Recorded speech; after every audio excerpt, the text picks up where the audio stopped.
Hey, what's up? Welcome back dito sa ating channel dito sa Bobs TV. Alright, so tayo nagbabalik ulit mga babae para sa isa namang reaction video at yan ay pag-usapan natin ang natisod nating balita mula sa channel ni Melbs Castle.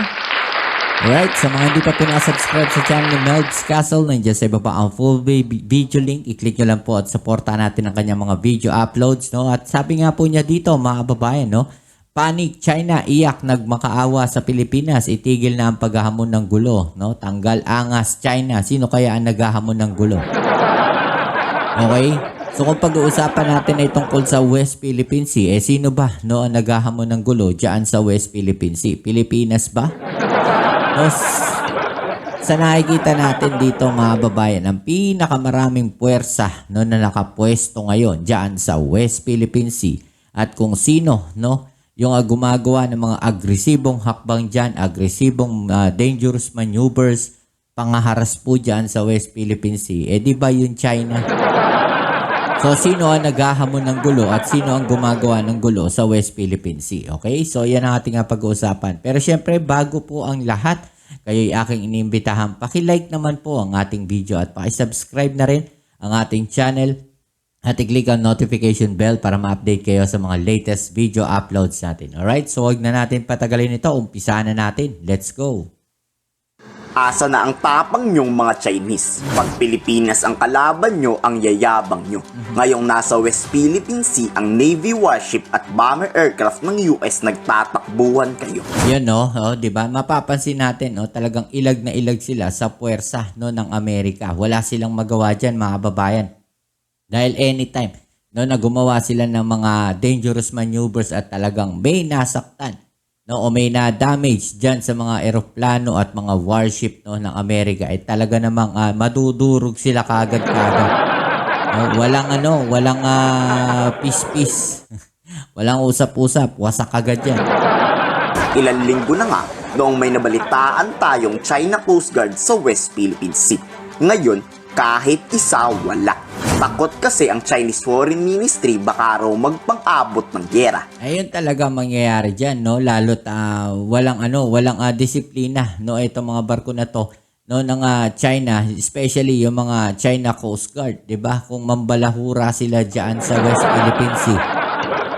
Ganun-ganun na lang yung mga ginagawa nila, mga dangerous maneuvers diyan, Hindi uubra yan, sa Amerika, lalo na sa warship, sa gray ship ng Amerika. Hindi uubra yung mga yan. Ayon sa tagpagsalita ng mga Chinese, inatras raw nila ang kanilang barko para di na uminit ang tensyong pinapalala ng Pilipinas. Okay, so pinapalala daw ng Pilipinas yung tensyon,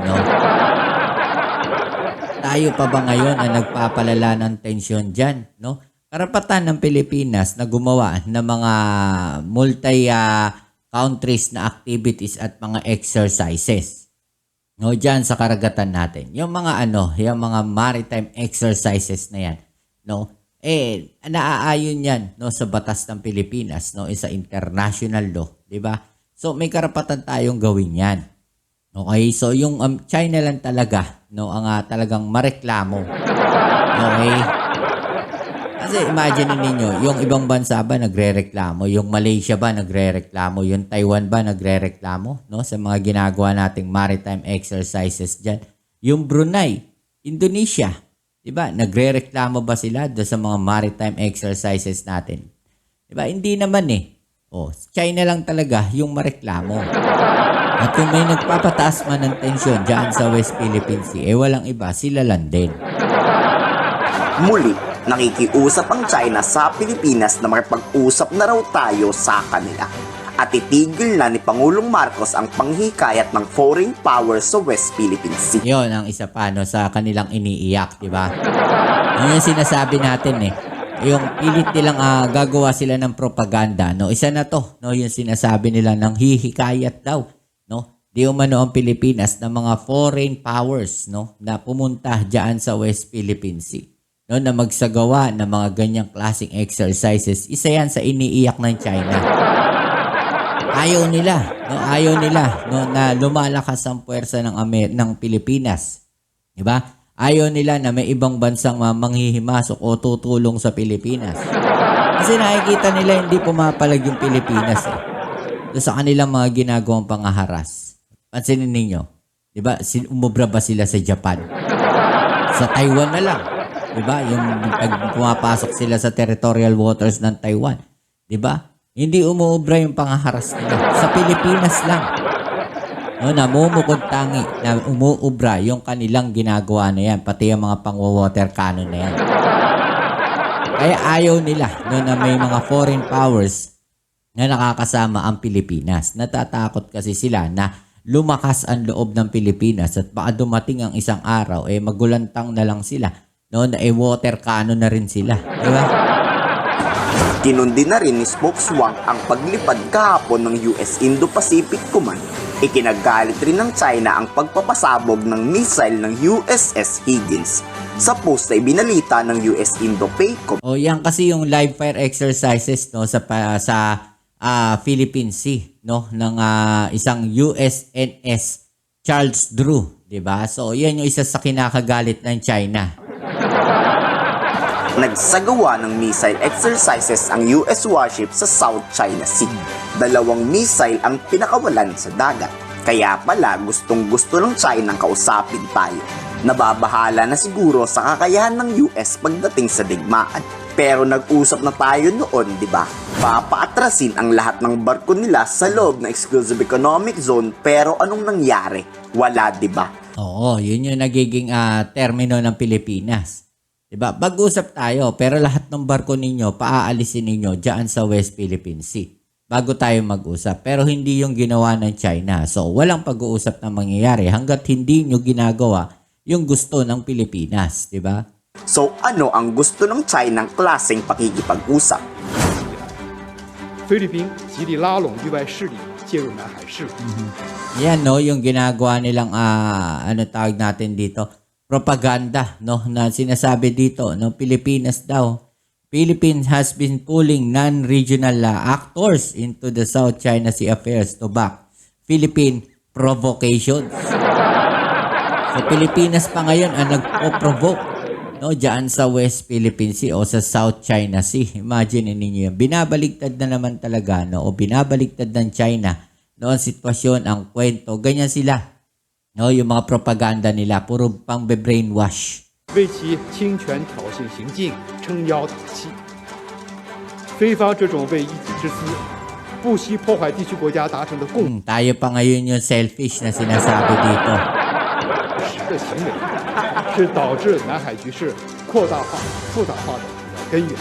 Diba? Pinapalabas nila na tayo yung nagpapataas, no, ng tensyon, no, o ng sitwasyon, nagpapainit ng sitwasyon diyan sa South China Sea.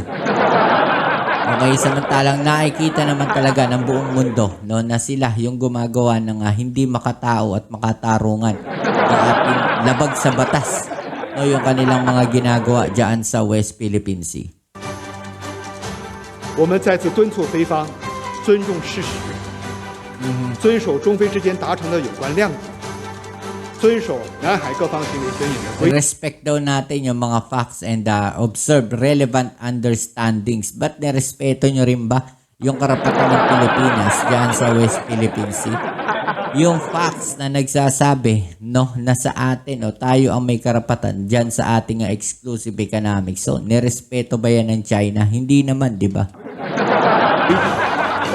遵守中国和东盟国家达成的共识，尽快回到通过对话协商，妥善管控分歧的正确轨道上。 Bukas nakatakdang maglayag ang Pilipinas, Estados Unidos, Australia at Japan sa West Philippine Sea. Ito ngayon yung nangyari noon last Sunday. Paniguradong iiyak ang China sa balitang ito. Sa official statement na inilabas ng Department of National Defense April 6, 2024, 4 na bansa ang magsasagawa ng maritime cooperative activity papuntang South China Sea. Pagpapamukha sa China na walang puwang sa mundo ang mapangharas na aktibidad ng mga Chino. Nais ng maritime activity na panatilihing open o bukas ang Indo-Pacific region sa malayang paglalayan.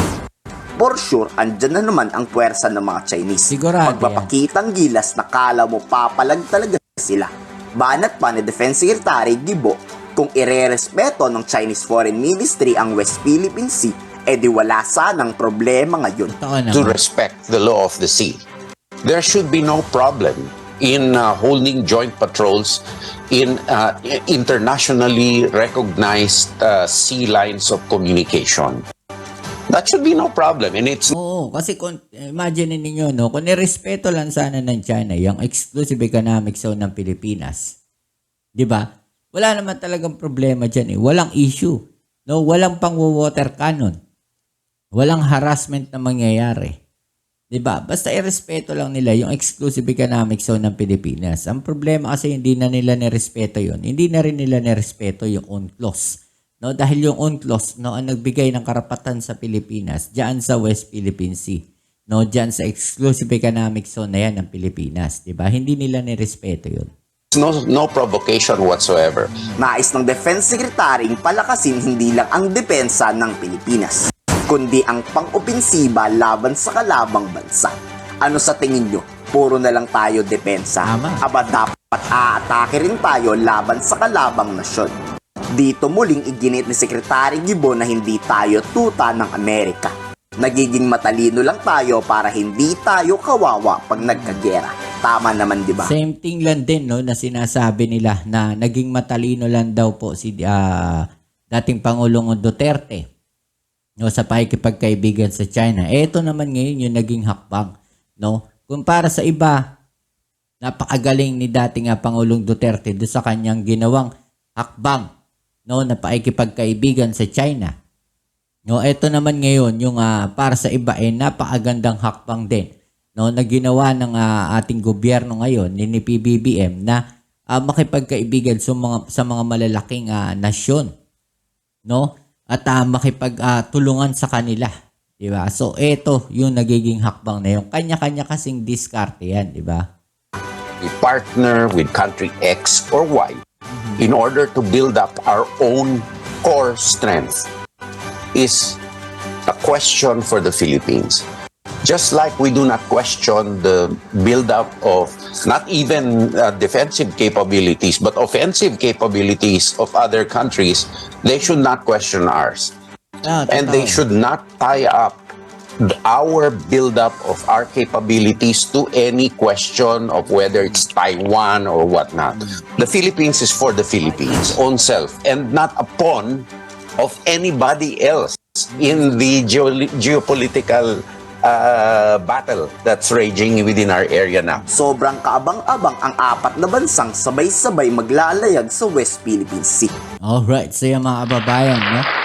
Malinaw po, no, na sinabi dito ni Secretary Gibo Teodoro, no, na hindi tayo tau-tauhan, no, ng ibang bansa sa mga nangyayari na to dyan sa West Philippine Sea. Okay, so malinaw po yun, no, na lalaban tayo sa kahit anong makakaya natin, no, sa mga ginagawa na to ng China, no, laban sa Pilipinas dyan po sa West Philippine Sea. Alright? So yan, muli maraming salamat sa lahat ng mga patuloy na nakasuporta dito sa ating channel. At kung bago ka pa lang, please don't forget to subscribe. Like, share, comment dyan sa comment section. Kita-kits tayo sa ating next video. Ito muli ang yung Kuya Mobs dito sa Mobs TV. Peace. I'm out.